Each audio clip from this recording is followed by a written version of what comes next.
Seja bem-vindo à segunda parte do Bull Bears. Continuamos a analisar a situação da zona euro e agora a reunião de ontem do Banco Central Europeu. Carlos, podemos concordar com as palavras de Mário Draghi, e de resto temos falado aqui nas últimas semanas, em relação às medidas do BCE que estão a surtir efeitos, sendo que, e até agora, e há aqui uma mudança que já falamos, até agora Mário Draghi dizia que já estão a surtir efeitos, já se verificam algumas consequências do quantitative easing, mas também ontem veio dizer, e parece-me aqui uma tónica importante, que é, chegou o momento das reformas, e portanto uma mensagem direta para os governos. Estão a beneficiar da situação dos mercados, mas portanto agora há que pôr mãos à obra. Sim, este tipo de políticas não convencionais o que fazem é, em certa medida, comprar tempo para que depois haja o devido ajuste da atividade económica, das próprias economias, onde um dos pontos é exatamente essa necessidade de reformas dá a sensação de não querer perder muito tempo, pelo menos, ou não quer que os governos percam muito tempo. E apanhar,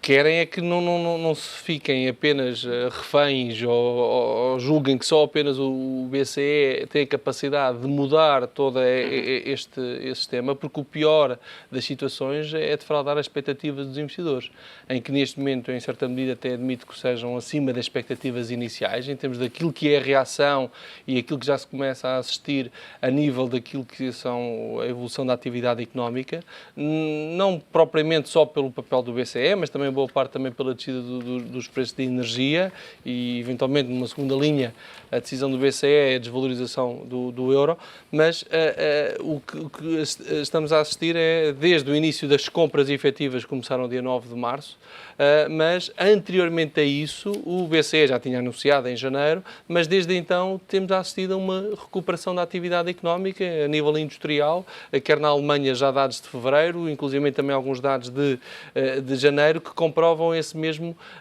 melhores níveis de confiança por parte dos investidores e também aumento das encomendas à indústria, que são sempre indicadores extremamente favoráveis. O crescimento de consumo de automóveis, de vendas de automóveis, são sempre elementos muitíssimo importantes. Que dá um sinal de recuperação, pelo menos ao nível da confiança e do próprio consumo das famílias também. Não devemos esquecer que a base de partida era extremamente baixa. Portanto, qualquer alteração também tem este efeito e não devemos olhar só para as coisas em termos relativos. É também importante vê-las em termos absolutos.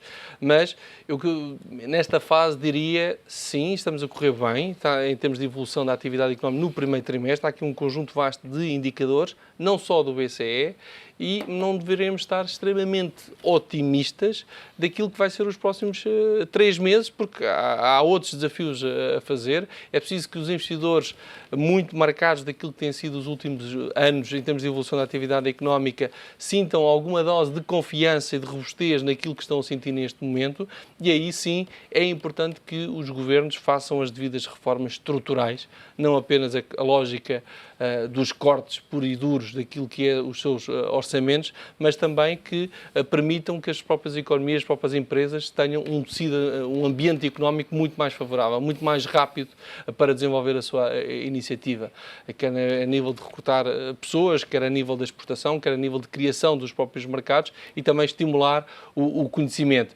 E aí é importante que os governos estejam focados e não estejam apenas reféns da política monetária, porque habitualmente o BCE dizia sempre que qualquer medida que tomava tinha efeitos na economia passado 12 meses a 18 meses. Isto era, digamos, de todas as anteriores medidas que o BCE dizia, não havia resultados imediatos porque teríamos que esperar um ano e meio.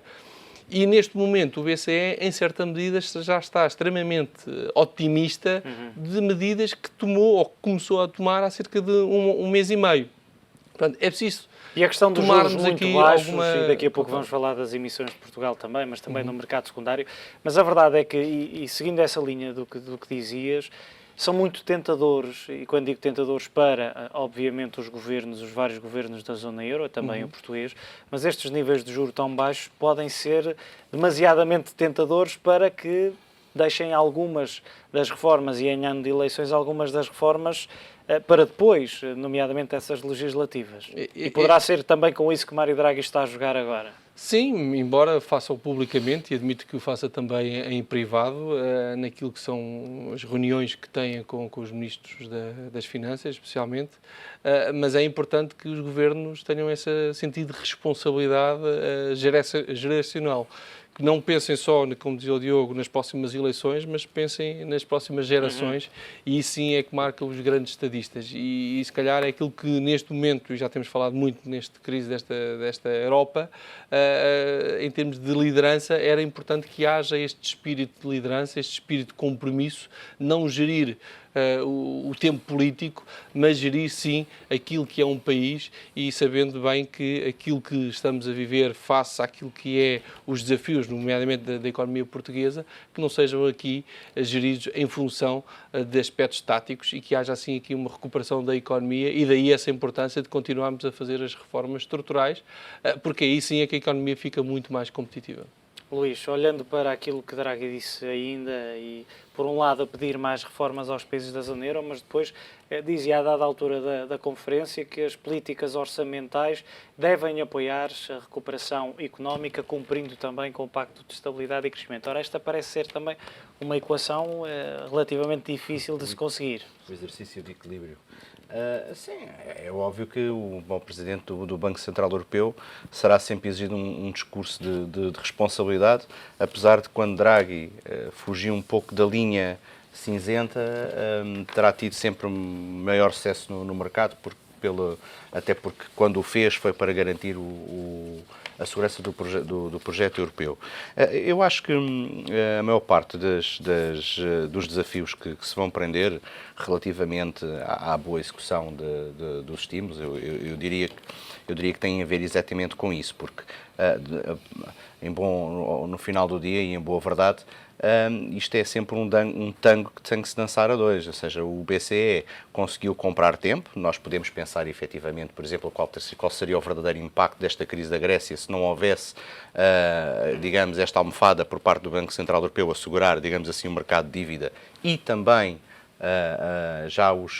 e a expectativa de haver já o tal ring-fencing do setor financeiro europeu, trouxeram uma almofada de ar muito forte que faz com que nós olhemos para a expectativa de desagregação europeia de uma forma muito diferente como faríamos 2 anos atrás. Isso também este impasse continua. Num cenário sem quantitative easing, se calhar já teríamos uma resolução era difícil, para o caso grego.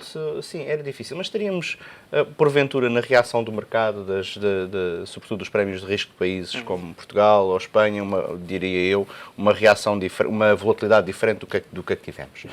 Mas isto não nos deve fazer esquecer que a maior parte do trabalho ainda está por fazer. E eu julgo que Mário Draghi, sempre que pode e que tem a oportunidade, já o fez em Jackson Hole ano passado, refere isso mesmo. É preciso que o caminho continue, porque, de facto, a única coisa que o BCE pode fazer em termos de compromisso é, ok, enquanto vocês estão a proceder às reformas, e são vocês, políticos, que se entender, e pronto, e aí há a agenda dos países do Norte, que são financiadores, e a agenda dos países do Sul, que são, obviamente, devedores, e, portanto, têm que tentar encontrar os seus próprios equilíbrios, mas têm que se entender num período razoável de tempo, porque existe também um limite de tempo até o qual o BCE pode prolongar isto.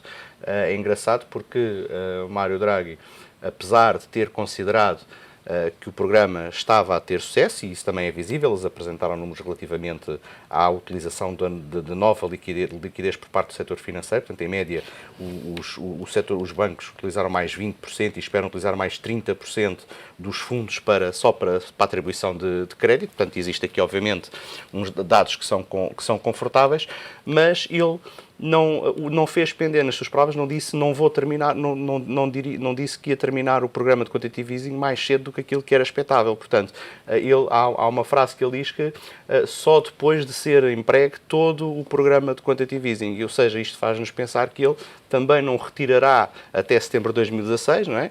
Que é a data que mais ou menos é apontada no mercado. O montante das compras não irá sair do mercado até isto estar devidamente aplicado. O que é que isto quer dizer? Quer dizer que, apesar de ele achar que está a funcionar, ainda continua a pôr a tónica, que é a realidade, não é? Que são as reformas estruturais e é a vontade dos políticos em manterem-se comprometidos com um programa mais real e mais, como aliás nós já falámos aqui, uns vão ter que ajustar o mercado de trabalho, vai ter que existir uma maior criteriosidade na forma como são feitos os gastos públicos, onde é que são feitos os investimentos. Há o plano de investimentos do Sr. Juncker, que será muito importante para devolver capital e investimento, ou onde não há consumo, todas essas coisas vão levar ainda bastante tempo a serem entregues e a chegarem ao bolso das famílias. Portanto, entretanto, o BCE vai servindo de backstop, digamos, de garante, mas isso não irá durar para sempre. Portanto, eu julgo que nós, nos próximos 6 a 12 meses, continuaremos a ver esta dança. Este ano vai ser importante porque vai haver... Há o processo da Grécia e há eleições nos países da Europa periférica, que é onde existe alguma instabilidade social, e vamos ver em França também como é que as coisas poderão resultar se eventualmente houver alguma crise, entretanto, por questões sociais. Diogo, e no seguimento destas compras do BCE, há pouco dizia e perguntava, nomeadamente ao Carlos, se estas taxas tão baixas eram, no fundo, uma tentação e podiam ser usadas como uma espécie de trunfo político por parte dos vários governos, e quando olhamos, por exemplo, para a emissão de Portugal esta quarta-feira, é verdade que foi uma emissão de bilhetes a curto prazo, mas ainda assim ouviam-se muitos analistas, ou alguns, pelo menos principalmente nacionais, dizerem que seria possível até já conseguirmos no mercado primário este financiamento a taxas negativas. Acabou por não acontecer, mas também é verdade, Portugal financiou-se a praticamente zero. E, portanto, poderá ser aqui também e recuperando aquela questão que eu colocava ao Carlos, poderá ser aqui uma tentação para os governos aproveitarem este oxigénio vindo do BCE, vindo de Frankfurt, e deixarem na gaveta, pelo menos para já, algumas das reformas que seriam ou que deveriam ser imediatas. É uma tentação, tal como uma pessoa que está a fazer um regime e vê um chocolate, tem tentação de o comer, mas deve resistir se quiser mesmo perder peso, não é? Portanto, são tentações, obviamente, são sobretudo oportunidades para quem tiver, digamos, a forma mais sensata de tratar isto é, de facto, de alongar ao máximo os prazos médios de reembolso, aproveitar destas condições de refinanciamento extremamente favoráveis, para que seja mais fácil, nas próximas décadas, gerir bem o período de reembolso que temos pela frente. Portanto, vamos ter que reembolsar dívida, vai ser um peso relativamente forte sobre a nossa economia durante 30 anos. Já agora, aproveitamos que os juros estão em níveis extremamente baixos para diminuir o peso dos encargos financeiros dessa dívida para os próximos 10 a 20 anos. Portanto, é uma tentação, mas tem que ser aproveitada para se tornar uma oportunidade e não apenas basicamente uma perca de oportunidade, porque temos, de facto, condições muito boas de financiamento. Por isso mesmo é que os políticos têm que se tornar homens de Estado, e creio que temos aqui a oportunidade em Portugal de demonstrar que, tanto à direita como à esquerda como ao centro, conseguimos de facto ter uma pontaria para o futuro que não seja a 12 meses, mas sim a 12 anos, basicamente, que será talvez hoje em dia o prazo médio de reembolso da nossa dívida. Portanto, temos que continuar este caminho. Mais uma vez, taxas zero são uma oportunidade se forem bem utilizadas. Olhando para esta tendência do mercado, podemos dizê-lo, os juros em queda, as bolsas a subirem, onde é que se procura investimento, onde é que se procura, por outras palavras e para os telespectadores que façam alguns investimentos, onde é que se procura uma fonte de rendimento alternativa? Já é preciso referir que onde é que não se deve investir, ou seja, é claro que com taxas zero há certos setores que vão estar com algumas dificuldades nos próximos tempos.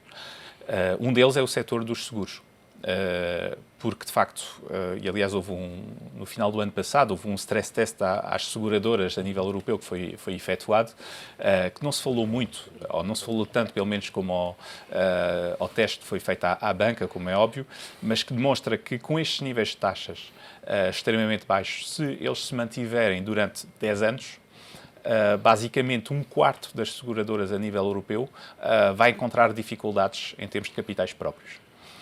Pelo contrário, se as taxas de juros subirem rapidamente para os níveis basicamente pré-crise, também as seguradoras terão dificuldades. Portanto, neste contexto muito complicado de taxas de juros, o setor segurador é um setor de facto complicado a nível da zona Europa, basicamente. Depois, em termos de aplicação da poupança de longo prazo, eu claramente hoje tenho confiança na Europa, tenho confiança neste movimento de rejuvenescer, digamos, das economias europeias. Passámos um período complicado, mas as economias e, portanto, as empresas estão a aproveitar disso. Portanto, hoje as ações, para mim, é de facto a Europa.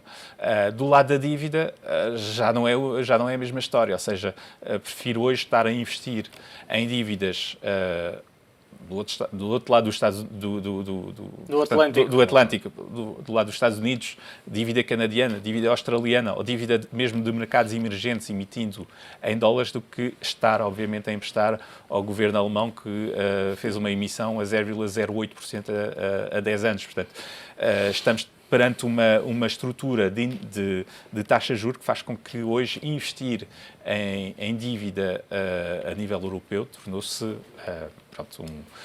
uma aposta muito arriscada para qualquer investidor. Carlos, e havia alguns dados que foram compilados no início da semana que diziam, e era qualquer coisa deste género, esta será a semana, uma das semanas mais agitadas no mercado de dívida, ou nos mercados de emissão de dívida, pelo menos este ano, iam ser emitidos qualquer coisa como 40 mil milhões de euros entre alguns países da zona euro. Portugal também esteve presente, Itália, Espanha, a Holanda, vários países.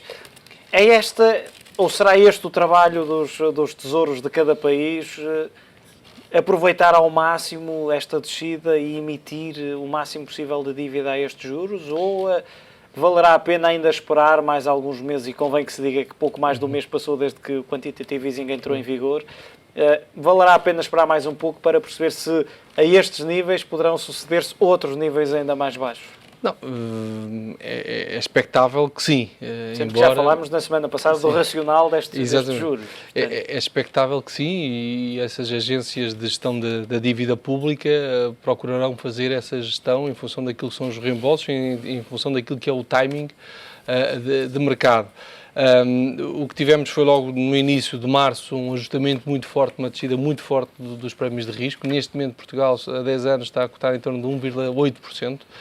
Não é o valor mais baixo, já tivemos abaixo de perto de 1,50%, 1,50%, neste momento é 1,80%, que é o máximo do último mês. Basicamente é aquilo que aconteceu, e admito que haja aqui algum aguardar de tempo para emitir prazos mais longos, passado este turmoil ou esta inquietação em torno da Grécia. Vamos ter o Ecofin na próxima semana, vamos ver o que é que irá sair, mas a partir daí será expectável que, no caso concreto português, que possa existir alguma emissão nos prazos de 10, 15 anos. Feita uma emissão sindicada. Sindicada, que é natural. natural. Que seja acima dos 10 anos, porque a 10 anos Portugal tem conseguido emitir com alguma, podemos dizer, facilidade. E eventualmente, dada a procura, e uma vez que o BCE está extremamente forte nas compras entre os 10 e os 30 anos, é admissível, inclusivamente, os 20 anos, para conferir alguma liquidez e alguma necessidade do próprio mercado, e aquilo que as agências neste momento vão fazer, vão alocar, em função também daquilo que são as emissões de outros países, vão alocar as suas emissões a algumas maturidades que neste momento revelam menor, ou que tradicionalmente tinham menor liquidez, mas agora, fruto da entrada do BCE, poderão aí conferir alguma liquidez. E daí aproveitar este ciclo de descida de taxas de juros e emitir para prazos de 15 a 20 anos é uma das oportunidades que estamos a assistir. Inclusivamente, outros países fora da zona euro estão a emitir, no caso do México, a semana passada, emitiu a 100 anos em euros, a aproveitar este mesmo movimento. Portanto, não é só na zona euro que aparece este mesmo movimento, é um movimento generalizado de descida de taxas de juros, e aqui, no caso concreto da zona euro, os Estados a aproveitarem. Mas este aproveitamento e esta semana não é só uma questão do próprio BCE, muitas vezes temos estes fenómenos sazonais em termos de maiores níveis de emissões de dívida, que irão, admito, até meados de junho, aqui ter alguns períodos de maior atividade, porque depois temos um período de verão e depois lá para setembro, novo ciclo. Temos sensivelmente um minuto para cada um. Último tema, rapidamente. O livro bege da Fed mostra aqui essencialmente que, apesar da variação do dólar, ou seja, do dólar mais forte, da queda dos preços, nomeadamente do petróleo, e do início de ano ou do inverno mais rigoroso, a economia norte-americana continua no caminho da recuperação. É um dado animador e que poderá, e a questão continua a ser a mesma, que é: quando é que vão subir as taxas de juros nos Estados Unidos? Eu ainda hoje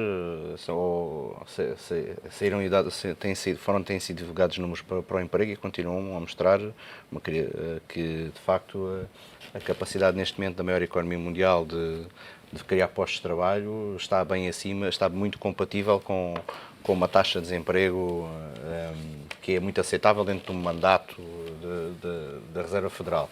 Portanto, eu diria que, apesar do compasso de espera que foi provocado neste início do ano, obviamente que a Reserva Federal também a Reserva Federal não será imune à questão que neste momento se passa a nível global.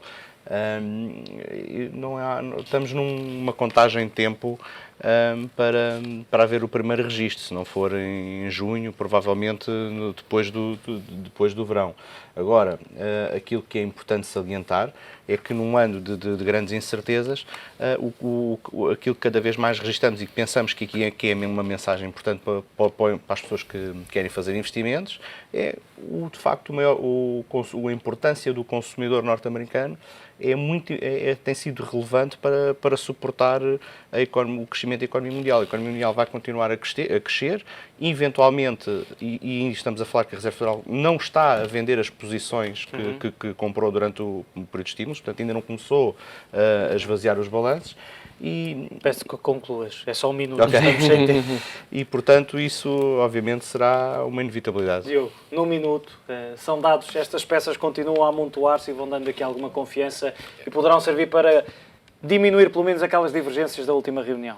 Sim, e é oportunidades para empresas europeias de exportar para os Estados Unidos, empresas de luxo, empresas de setores tecnológicos, empresas industriais. Portanto, as empresas europeias vão aproveitar deste crescimento americano. Até porque a indústria manufatureira queixou-se um pouco deste dólar mais forte, que acaba por penalizar um pouco as exportações. Condiciona, mas o relatório da Fed vem também mostrar que na segunda metade do primeiro trimestre os dados já são bem mais animadores, depois do inverno rigoroso, mas acima de tudo, e complementando aquilo que são dados divulgados por parte da Fed, é aquilo que estamos a assistir em termos de earnings season, na apresentação de resultados, em que o outlook e a previsão das próprias empresas está a ser acima do esperado, o que é uma boa notícia. E dá aqui muita confiança aos três. Muito obrigado, como sempre, pela vossa análise. Já sabe, os altos e baixos dos mercados estão de regresso na próxima semana com o Bull & Bear. Até lá, faça bons investimentos.